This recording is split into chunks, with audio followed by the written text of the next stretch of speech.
مسلمان کی گردن میں خدا کی غلامی کے سوا کسی کی غلامی کا طوق نہیں ہوتا۔ وہ خدا کا غلام اور سب کا آقا ہوتا ہے۔ حکومت کی صحیح شکل اس کے سوا اور کوئی نہیں جانتا کہ انسان خدا کے خلیفہ کی حیثیت سے کام کرے۔ میری اصلی محسن کتاب قرآن مجید ہے۔ مسئلہ حیات کے جس کفل پر لگاتا ہوں کھل جاتا ہے۔ جس نے تجھے پیدا کیا وہی تیرا مالک اور حاکم ہے۔ مڑ جانے کی قوت نہیں کہتے، موڑ دینے کو قوت کہتے ہیں۔ ہر وہ فعل جو حق کے خلاف ہو جھوٹ کی تعریف میں آ جاتا ہے۔ اپنی جان و مال کھپاؤ اور ساری دنیا کی ساری سرکش طاقتوں سے لڑو، یہاں تک کہ دنیا سے سرکشی اور طغیانی مٹ جائے اور خدا کا قانون دنیا میں نافذ ہو۔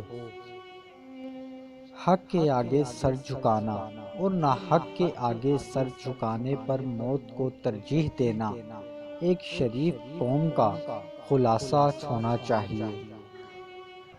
برائی کو برائی سمجھتے ہوئے نہ مٹانا شیطانی عمل ہے۔ دنیا کو چھوڑ کر کونوں اور گوشوں میں جا بیٹھنا عبادت نہیں ہے، بلکہ دنیا کے دھندوں میں پھنس کر اور دنیاوی زندگی کی ساری ذمہ داریوں کو سنبھال کر خدا کے قانون کرنا ہی عبادت ہے۔ ہمارا کام دنیا کے پیچھے دوڑنا نہیں ہے، بلکہ دنیا کو کھینچ کر اپنے اصول پر لانا ہے۔ سوال یہ نہیں کہ جب سب نے بیعت کر لی تو حسین رضی اللہ تعالی عنہ نے کیوں نہیں کی؟ سوال یہ ہے کہ جب حسین رضی اللہ تعالی عنہ نے بیعت نہیں کی تو دوسروں نے کیسے کر لی؟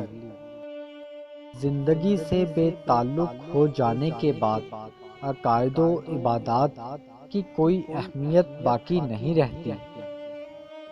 اگر دنیا ہماری وقت اس لیے نہیں کرتی کہ ہم اس کے پیچھے نہیں چلتے تو ایسی دنیا کو ہمیں ٹھوکر مارنی چاہیے۔